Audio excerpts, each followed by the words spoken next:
Right, so thanks everyone for tuning in. Here today with Axel. Thanks for joining me. Thanks for having me. Pleasure. Obviously, both got this interest in male mental health, and we're both keen on the campaign to kind of foster a quality of treatment for men able to come forward and express themselves in this area. So obviously, again, thanks for being on. I'd love to hear a little bit about kind of your interest in this area and how it became a topic that you were particularly interested in. Cool. Yeah, of course. So I think my interest started from my own personal experiences. So I started university, for mechanical engineering, and around April of my first year, I started developing some depression, and I just ended the year. I finished that year, and then decided I wanted to change over to business psychology, to study more about the brain, how it works, and mental health. And because it's really scary, because what the prime thing that I had was depression, and it came on really, really slowly, to the point that when I finally got diagnosed around April, I didn't even realize I was depressed. It took my grandfather saying to me, "Axel, I think something's wrong. You need to go see a doctor." And it took so long for me to realize that I was depressed, because you just feel a little less happy than usual, and day by day, week by week, it's just a little less and a little less and a little less. And as you're going through it, it's like watching yourself change in the mirror on from day to day. Like you don't notice a difference from one day to the next. But if you're doing a fitness transformation, for example, you might start at 120 kilos and 12 weeks down the line be at 100 kilos. And that's a huge difference, and you will see that difference in the mirror. But on the day to day, you're not going to see that. And it's the same in your mind. When you just feel a little less happy every single day, you don't notice the change. And because you're in that throughout that process, by the time that you're feeling really, really crap, you don't realize you're feeling really, really crap. It's just the norm. It's the standard. And it can often take outside parties to look at you and say, "Hey, I don't recognize you anymore. I think something's gone wrong here." So that's when I got diagnosed, that's what sparked my interest into studying psychology and learning a bit more about that. And I was utterly amazed to find that in the UK, 27% of university students actually suffer from mental health issues. Of those 27%, 77 suffer from depression, and 74 suffer from anxiety. So a lot of people who suffer from mental health issues actually suffer from two or more rather than just one. And that presents a huge threat to your quality of life. Absolutely enormous. Because if you've got depression and anxiety, not only are you feeling crap about your life, but you're anxious to socialize, you're anxious to engage and do the very things that'll help you recover and get better. And it's what a couple of shocking things that I found was that the rates of seeking help within the first year alone was 14%. Only 14% of people suffering with mental health go and seek professional help within the first year of having those issues. And for people suffering from mood disorders such as depression, there's a huge delay from between 6 to 8 years. So that's about 10% of your lifespan that you're spending feeling crap about yourself, before you realize, okay, I'm not going to get through this on my own, I need some help. For people with anxiety disorders, that delay is between 9 and 23 years. That's huge. And for men, it's a big problem, because we often either don't admit that we're having issues. Part of the whole manly man kind of thing that we get raised on is like, I'm a man, just get on with it. Or part of you can just as a man, it's very easy to just think, okay, well, this must be normal. I don't feel any different to previously, so I guess everyone else feels this way. So if everyone else can cope, then, what am I being silly for? Let's just get on with it. And then, as I said, often you just don't even realize it. And that's the really scary one, is when you don't even realize it. And it took my grandfather and my parents looking at me and saying, "You're not the Axel that we raised. Something's significantly wrong here. You should seek help." And luckily, I had the good fortune of my parents instilling in me values of listening to other people. I greatly valued the opinions of my parents and people who know more than me. So whilst a lot of my friends who I know, male friends who I know have suffered from depression, have not sought help because they've said, "Oh well, I'm just going to be prescribed antidepressants," or "Oh, they're just going to bring me into therapy and make me talk, but talking is not going to help." And so I went and actually sought some help and got the help I needed. But it's insane. It's really insane, the threat to your life and quality of life that mental health poses. Because if a lot of people, if you're suffering from seriously low mood for 8 years, it's easy to see why some people get suicidal. And one of the scary things from my experience was, there were a few times I thought about it myself, but it's not something I discuss. And my dad, I love him dearly, and I massively respect his thoughts and opinions. But one thing I'll never forget was, I was in a car with him and we were chatting, and at this point, diagnosis had been made, and he was aware that there were some issues I was facing. But he was saying something along the lines of, "Oh well, there are people who have it worse. There are people who go and commit suicide and things, and I can see you're not one of them." And it's that shocks me. Like that he looked at me, and he knew I was suffering, and with all his everything he said was with good intent. So don't misconstrue what I've said here for anything else. But the example is more to illustrate that he didn't realize just how bad it was. And some people will, some people you can see, some people will self-harm, and you can see that is an indicator as pretty bad. But that's part of the visual fallacy. We want to see visual confirmation makes it real. But some people might start self-harming as a method of coping or whatever. Others might be just as bad or worse, but they won't show it the same way. So for me, I'm like I'm pretty good at not like giving too much away, especially if I don't want to. When I was growing up, I could get quite angry quite easily. So my parents were very much on top of me regulating and controlling, how I express my emotions. So if I don't want someone to know how I'm feeling, they're not going to know how I'm feeling.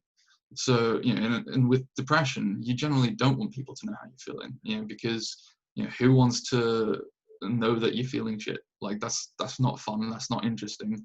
That's just a downer, isn't it? Like, but that's the thing. It's as men, we want everyone else to have a good time as well. We don't want to be the cause of other people's mishappiness, and admitting to our issues, can be seen as bringing everyone else down. And I don't want to do that. When I walk in a room, I want to help bring life to the party.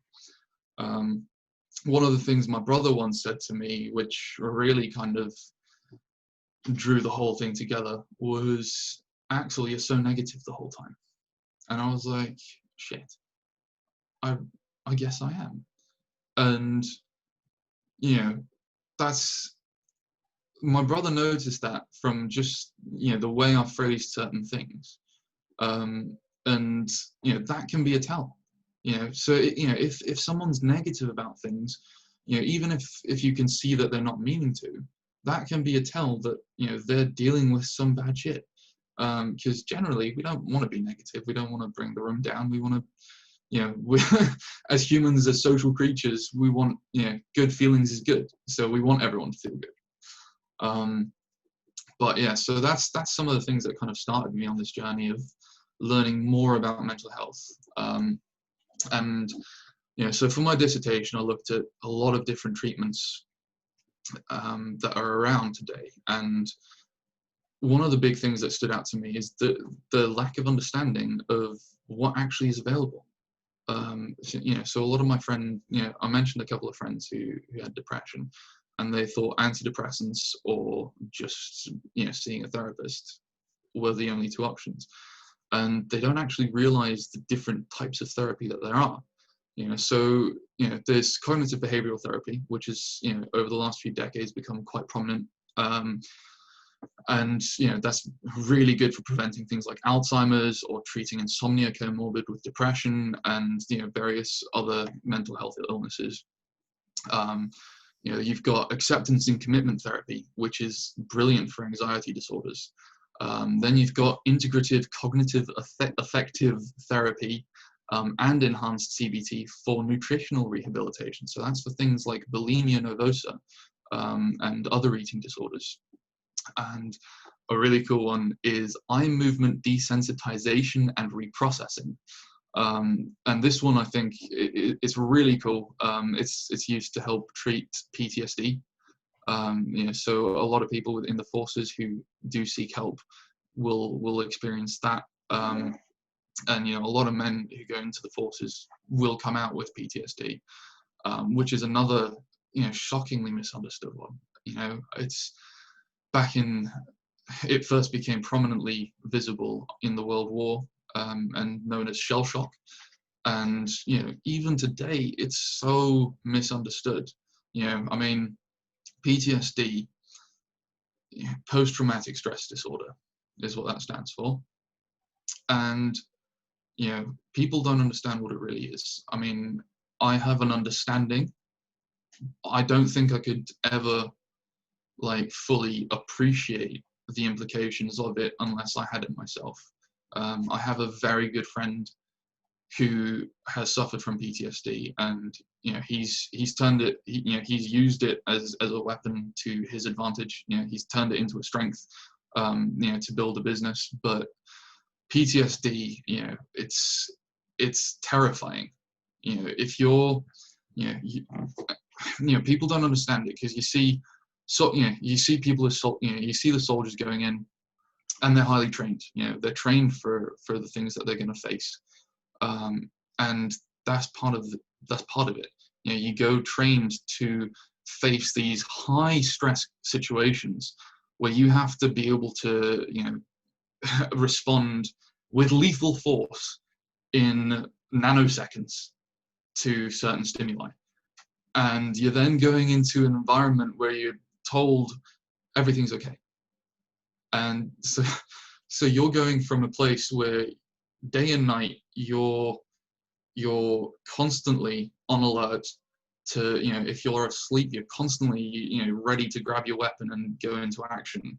And you're suddenly being told everything's fine, you don't have to worry. And it goes against everything that, you know, your brain has been trained over the duration of your service to understand. Because you're going to, you know, you're going to sleep in your home, and, you know, whilst, you know, theoretically, logically, there are no threats, you might have a nightmare. You might hear a sound and respond. You know, and if you live with other people, you know, that's quite dangerous. You know, you might have your partner getting up to go to the loo, and you hear the door creak, and suddenly you're in action. You know, you can't see, it's dark, and something might happen, something, you know, which you don't intend. And, you know, the fact that, you know, soldiers coming home with that aren't even diagnosed and treated properly it's a travesty. you know, especially after all the sacrifices they've made, you know, to protect their country. They're coming home, and you know, their PTSD gets them in trouble, and rather than being given the help they need, they're chucked off to prison. You know, and you know, I mean, yeah, that affects women in the forces as well, not just men. But you know, the forces are predominantly male, so that is a big one that affects men. But yeah, a couple other really cool treatments are chronotherapeutics. So they are about your body clock.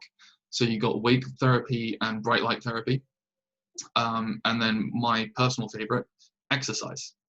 So funny as it sounds, exercise is actually comparable to psychotherapy and antidepressants for treating mental health, especially depression and anxiety.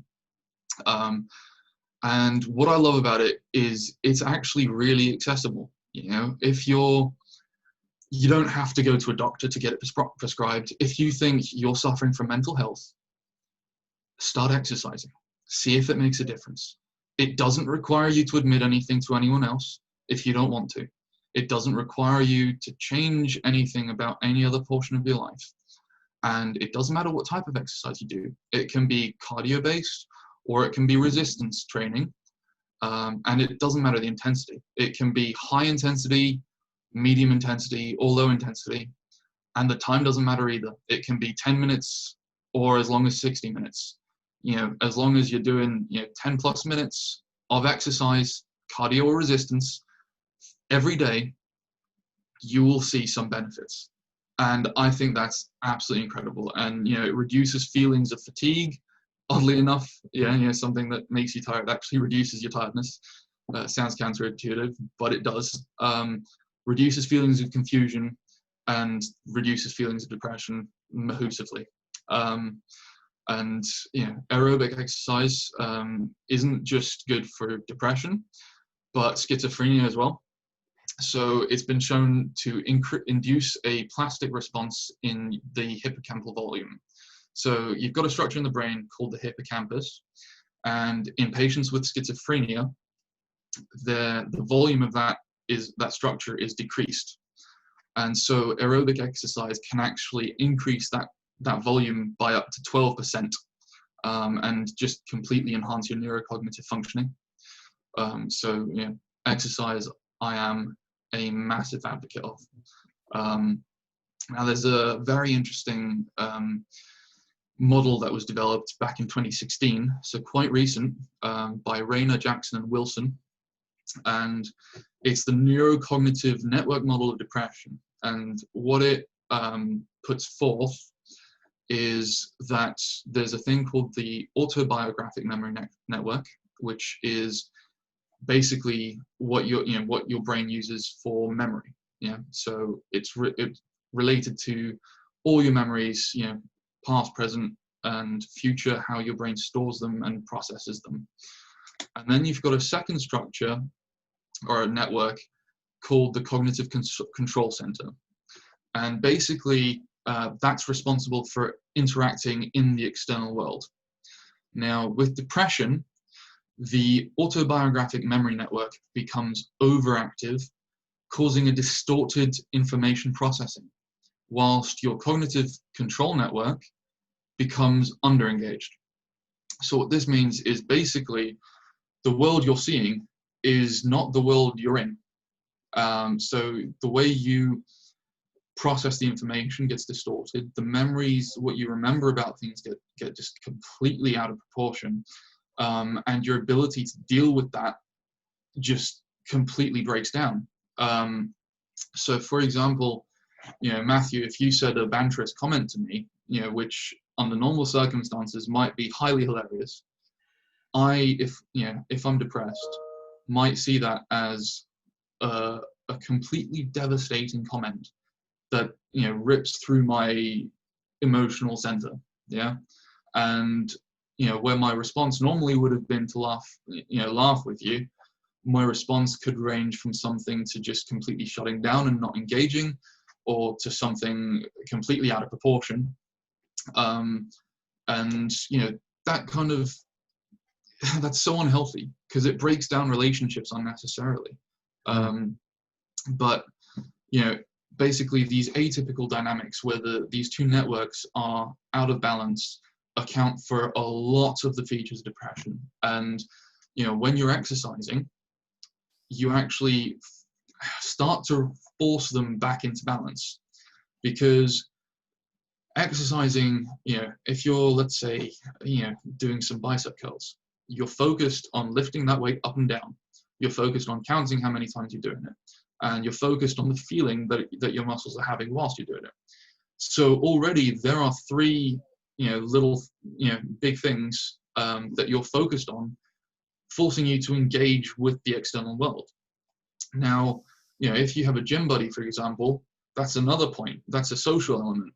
And, exercise all of a sudden very quickly starts making you engage, which basically, boosts the activity in your cognitive control center, or a cognitive control network, starting to fix out that balance. And as you do that, you're starting to re-engage with the world in a more, healthy manner, and you're able to start seeing things more clearly. So, for me, that's a massively interesting finding, and has a lot of implications for what we can do as men for our own mental health. If you don't want to reach out, it's okay. It's better to reach out. But, if you don't want to reach out for whatever reason, exercise is that. It works. I can guarantee it works, because that's what I started doing to treat myself. And I honestly can say I'm a lot better now. Well, that's great to hear, and it's one of those things that we, the information that you said there is really fascinating, because it's one of those things that we kind of all primitively know that obviously that when we exercise we feel better, but we kind of don't really know what that's about, and we kind of don't really necessarily know kind of the psychology of that and the biology of that. So that's kind of like really fascinating to know about the kind of the processes that are going on there, kind of behind the scenes, as it were. I was really interested as well about the different facets to it, and in terms of like the exercise and the social element, and kind of how all those things fit together. I found that really interesting. So out of interest, kind of what were the first kind of steps that you made kind of into the realm of exercise, and kind of what would you perhaps advise, if somebody is kind of watching this that kind of thinks that sounds great, that sounds credible, where could the starting point be? As I said, with in terms of exercise, it can be anywhere. It can be a 10-minute jog around the block. Personally, my advice would be reach out to a professional, or even reach out to me.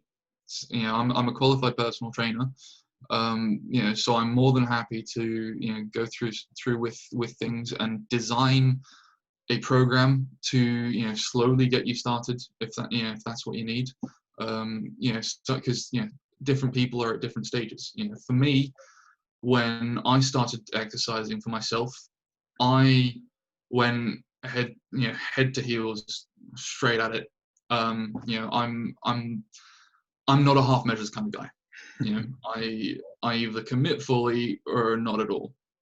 And so I started an exercise program, actually by a guy called 𝗏𝗏. Massively love what he's about. I would highly recommend checking him out. He's a natural bodybuilder and hybrid athlete. And he does a lot about biohacking, and basically all sorts of different things, little elements that you can put into your daily life to improve your overall health. And absolutely incredible dude. Highly recommend giving him a follow. But basically, I was following one of his programs. It was an 8-week transformation, which had me doing very heavy resistance training 5 days a week, plus cardio 7 days a week. And I was happy with that, because for me, when I started doing it, I was like, I was in a really bad place. I hated myself, because I couldn't recognize myself anymore. At school, I'd been very athletic. I participated in ice hockey, football, rugby, on a weekly basis every week, and I swam relatively competitively. Had I continued at boarding school, I might have gotten very competitive, but you know, rowing at university, I got into a lot of martial arts. So for me, you know, I compared myself to what I used to be. And I said, every time I went in, I said, you know, this isn't good enough. But, you know, I tried a few times. For me, it was a process. I went in for a few weeks and then stopped, because the idea of comparing myself to what I used to be was really, really destructive. The better way to do it was to compare myself, not even to yesterday, is compare myself to what I would be if I did something else today. So whenever I went into the gym, I went in with the mindset that I'm going to go to the gym, I'm going to slaughter the hell out of myself, and I'm going to feel better for it at the end. And I did it in the mornings. So I'd get up early in the morning, first thing in the morning, because what that did was it meant no matter what else happened for the rest of the day, the little depressed voice inside my head that said, your life is shit, it's going to nothing, you equate to nothing, would not be able to take away the fact that I went to the gym that morning. So going to the gym was a personal victory, and I celebrated it every single day. You know, what I did, I got myself a calendar, and I'd mark on it every single time I went to the gym. I'd write what I did, and I'd highlight in green. And no matter what else happened that day, you know, even if I got no university work done, I went to the gym. That was a personal victory, and you know, success starts driving that success. Every time you overcome something that's challenging, you build character, and you build cognitive processes that allow you to face greater challenges. So, you know, that's something I had already kind of known from my studies. So, you know, I didn't actually quite realize the things about the neural networks and, you know, the other aspects of exercise being used as a treatment for mental health. I just thought, I can use it, you know, I can exercise, so I'm going to use the principles of what I already know about psychology to, you know, use exercise to treat myself. The other elements of it, you know, kind of I found out as I started, you know, doing exercise and doing my dissertation. But, you know, it was all about going in and just wrecking myself. You know, I thought, if I'm not going to go exercise, I'm just going to sit here and feel shit all day anyway. So I might as well exercise and feel shit, you know. And if, you know, I absolutely loved it. I'd go into the gym and I'd bring myself to the brink of utter death. I'd get myself to a point on leg days where I could barely walk out of the gym. And I loved that feeling. You know, I loved that feeling of I've done something positive for myself, because tomorrow, the day after that, my legs are going to be rebuilding themselves to be stronger, to be better, to be fitter. And that's one element of me that is stronger, better, and fitter. Yeah. And it's about taking those victories. And, you know, some days I'd go in and I'd really not be feeling it. You know, even with the pre-workout that I took, pre-workout, I love pre-workout. It gives you a little bit of a buzz, you know, makes you feel energy, you know, and ready to get in and going. But, you know, sometimes it just didn't do it for me. And I'd go in and, you know, I'd be doing some reps and I'd be like, I did so much better this last week. Why am I not doing better today? And ultimately, in those moments, it was critical for me to be like, no, stop. Doesn't matter how well you're doing today. You're doing better than you would be doing if you weren't here right now. And, you know, so for me, I was happy to just go in and, you know, absolutely guns blazing and destroy myself every day. Now, I'm not recommending that for everyone. I'm not recommending that at all. You know, that approach is very dangerous. You know, it can completely backfire unless you're the kind of person who works that way. If your mind works that way, then go for it. Make sure you do it safely. You know, either find yourself a personal trainer who can help you to make sure you're doing it safely, or, you know, go online to Caged Muscle and find one of Chris Gethin's programs. highly recommend that, because his programs are video programs, so you know, a lot of easy information there, to make sure you do it safely. The key with exercise is do it safely. Doesn't matter, and you know, as I said, with depression, doesn't matter how hard you go or how long you go. The key bit is that you go every day, even if you can only manage 10 minutes. Everyone can find 10 minutes in the day. And you know, if you don't want to go into the gym for just 10 minutes, that's fine. Jog on the spot for 10 minutes, run around the block for 10 minutes, you know, do some burpees and some, you know, star jumps. Doesn't really matter. The point is you're elevating your heart rate, you're getting yourself moving, and you know, all of that just has such a big impact. And day after day, it really gets you feeling a lot better. So you know, that would be my advice. Either find a personal trainer, give me a shout, or if you don't want to do either of those things, then just start. Just starting, and you know, do it now. Do it today. Don't do it in 3 hours. Do it now. Like, if you're watching this, don't wait. Don't wait till tomorrow. Get your gym stuff on. Do something. Absolutely. I really like what you said as well about kind of having that time. First thing in the morning sounds great, because you know, it becomes a staple of your day. That's kind of, you know, we don't kind of treat, or at least we shouldn't, we don't treat kind of like going to bed as optional, or kind of having breakfast as kind of, you know, an optional extra. There's certain points of the day that we hive out as being kind of sacrosanct, but we kind of don't do that with exercise. It's kind of like, well, if I feel like it later, I might do a bit, or you know, I might go at the weekend, but if you hive out that time and it becomes that thing that we do every day, like eat and sleep and all the other things that we kind of make the time to do, it'll just become kind of second nature.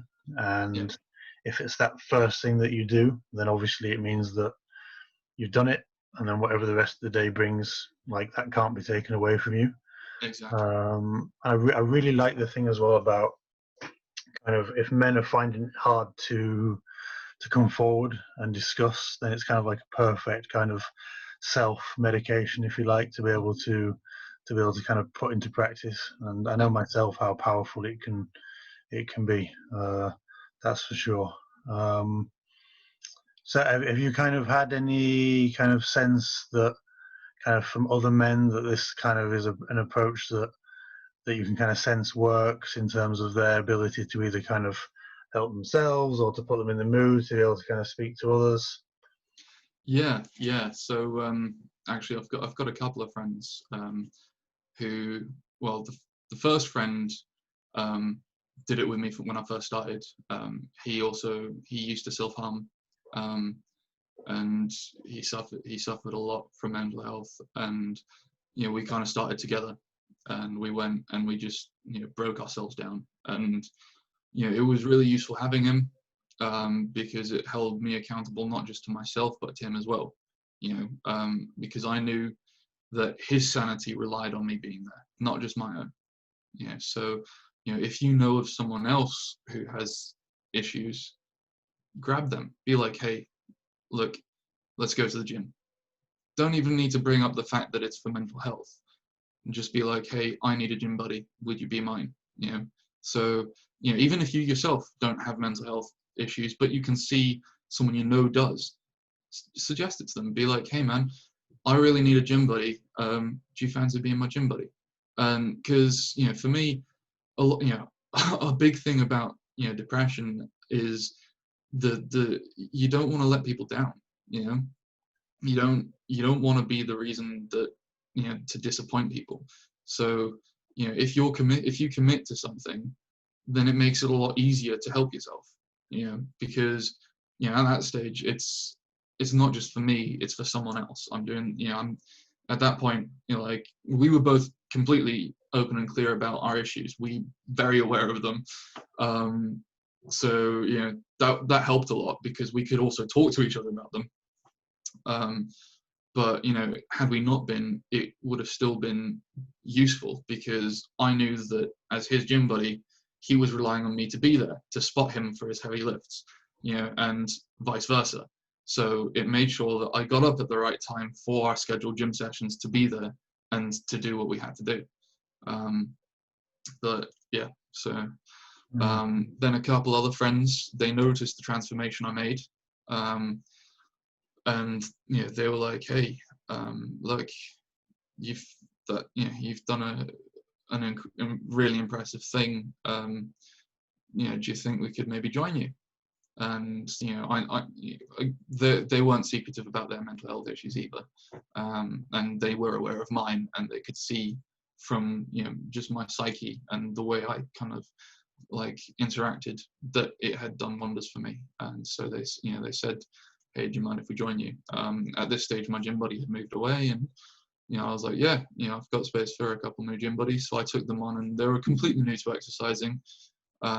So, you know, I kind of showed them the ropes and things, and you know, they absolutely loved it.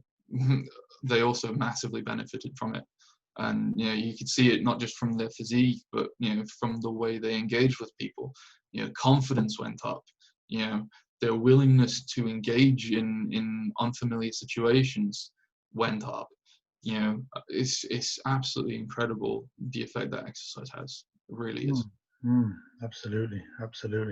No, that sounds great, and I really like the idea as well about it's not just the exercise itself, but it's kind of the ability to then feel able to kind of open up in that context and to be able to kind of share, whether it's kind of as you're exercising or afterwards. I feel like as well with men, in my experience, I've kind of got male friends, and if you kind of plonk a man in a chair and kind of say, you know, what's up, it's kind of like they'll shut down immediately. Yeah. But you get the right context and you get the right atmosphere, and you're both doing something that's physical, and you're kind of releasing those endorphins and you're burning off the adrenaline. It's a much better framework to then start that conversation. Yeah, 100%. I mean, like, you know, if done correctly, the conversation doesn't even need having sometimes, you know, if it's done well. And, you know, as you said, like, you know, you don't have to approach it, you know, by saying, hey, I know you have mental issues. It can just be a case of, hey, let's do this together. Yeah, and often I think, you know, with men it's a lot easier, as you said, to kind of approach it from the side rather than head on, to prevent that shutdown, so that they are open to it, rather than being, you know, told. Because, you know, I mean, as much as men don't typically read between the lines and things, sometimes we do. So, you know, when we read between the lines of something like that, you know, we might be like, oh, you're calling me weak. Well, I don't need you. Go bugger off, or whatever. But, you know, that's not necessarily the case. But, you know, with mental health, like, why suffer in silence? Or why suffer is the point.